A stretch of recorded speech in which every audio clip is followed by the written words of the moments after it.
I landed in Ibiza on Tuesday before the race on Saturday.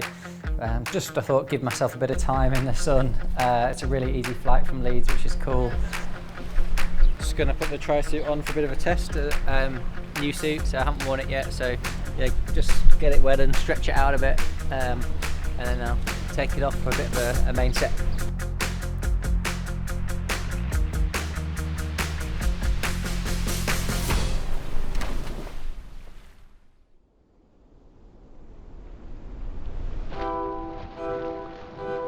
Well, I always wanted to race this race. It was always on my calendar.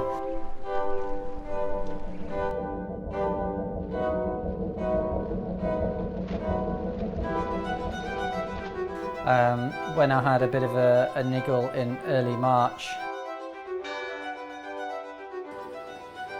I'm trying to be very conservative at the moment. I then thought, right, my goal after this is going to be the PTO race in Ibiza, but I don't want to rush back and rush the running too much. So I'm going to just do everything I can to be swim and bike fit, and I'm going to just be careful, not do anything specifically on the run, look after my body, and what will be on race day.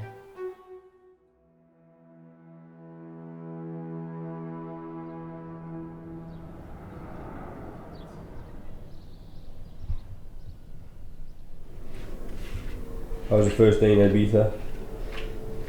Been nice, thank you. Nice place to be.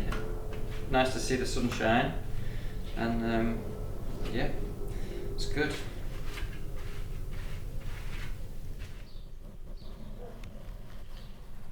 Yeah.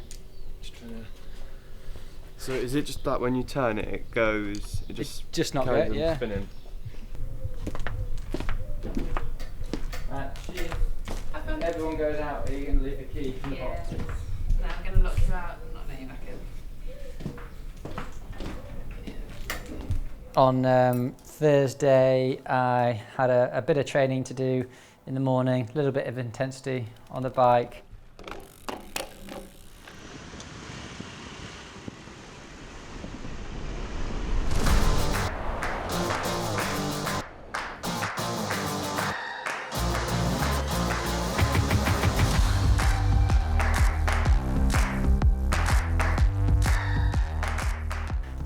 Bit of a swim as well at the pool,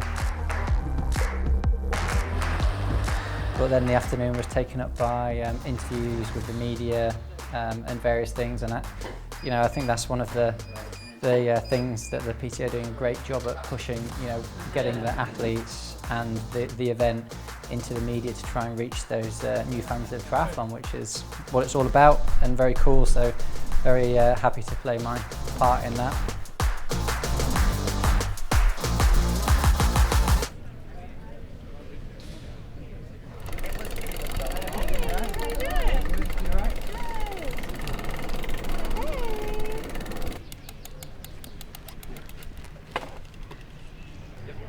So this is Race Ranger. It's the new anti-drafting software that we're introducing. So we're just putting these onto the front of the bike, back of the bike, so that the athletes and the referees can see draft distances. Oh, that's good.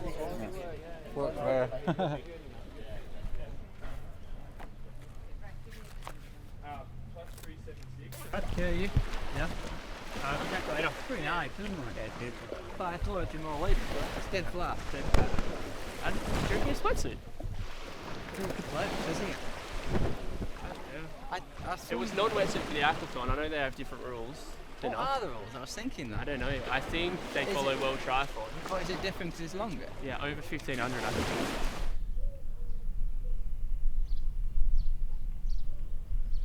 So this is the new race suit for this year. I've worked with Hoob, which is a long-term sponsor of mine, to make the fastest race suit possible. It's a combination of different materials, and it being specially made for size for me.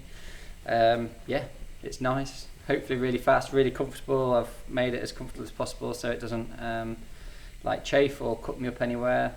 And of course, got all the sponsors on it as well. The famous red, and a bit of colour on the arms.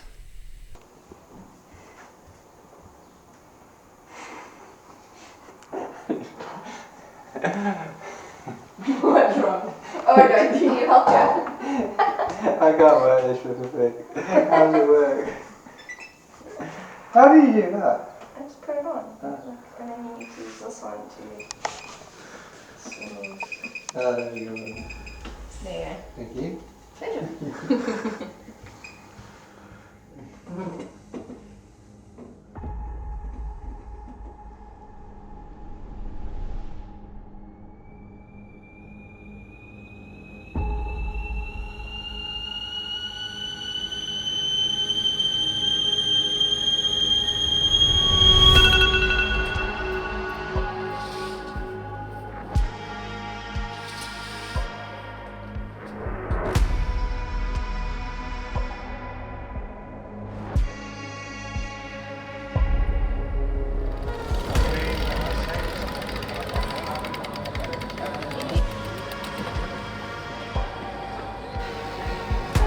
Yeah, apparently it is the first time Jan, Christian and myself have raced each other, I think, over any distance in triathlon. So yeah, I hadn't really given it a lot of thought, but I think it's a great thing for the sport of triathlon, really covering off the different time frames of it. Jan won that gold medal in 2008. I mean, for me 2012 feels like a long time ago, so that must feel like a long time ago for him.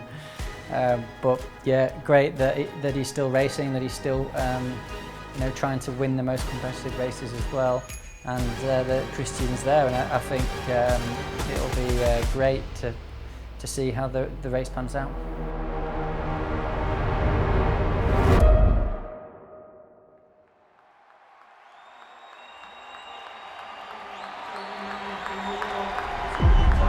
Olympic gold medalist, four-time world champion for Great Britain, Alistair Brownlee. Nice conditions here in the swim, Helen. It is a 2-kilometre race, 2 laps at the Figuratus Beach. Well protected, no surf expected. We are racing here for the first European Tour ever, the first race of the PTO Tour. And the gun has gone off. Nice conditions here in the swim. So you're diving into the sea. It's a lovely flat Mediterranean this morning.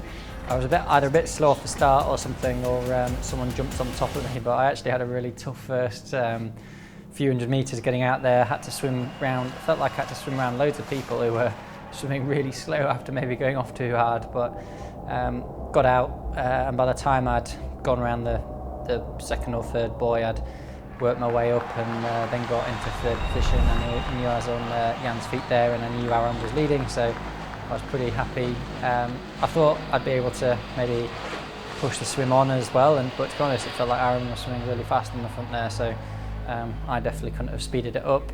They're coming out the water very, very shortly, and we will see them dash into T1.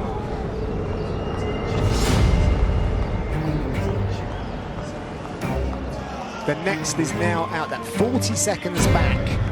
That's a really big gap to open up. That's a long time to be behind. Going out onto the bike, I knew there was a group of us, and I didn't actually feel great for the first half an hour of that. Just thought, settle in, bide my time, and by the time we got onto the second half of the ride, I was feeling strong and managed to push on up one of the climbs, split it, so there was only a few of us away. And look, T2 now for the men. This is going to be very interesting indeed. We're talking transition. Who gets it down the smoothest?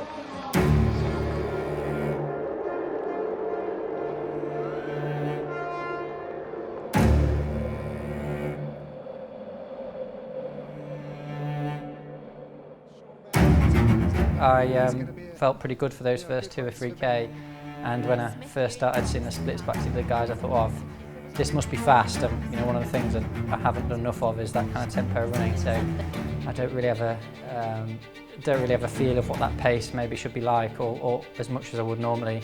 But this is a big move here from Max Newman. Yeah, he's really closing down that distance.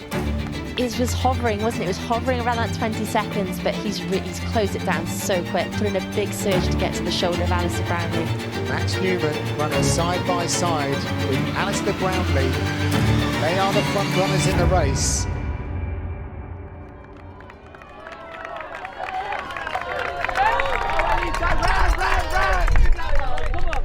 And then a few K later, I just started feeling worse and worse. And by probably 10K into the run, I was then just doing everything I could to finish, basically.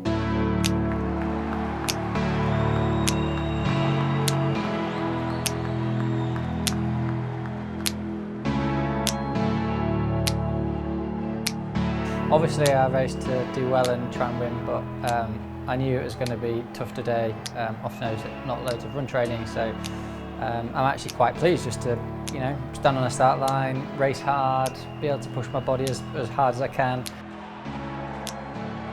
Unfortunately, that wasn't very fast, but for most of the race, like 80% of the race, I'm where I want to be. I just got a bit of time to work on those last 20% now.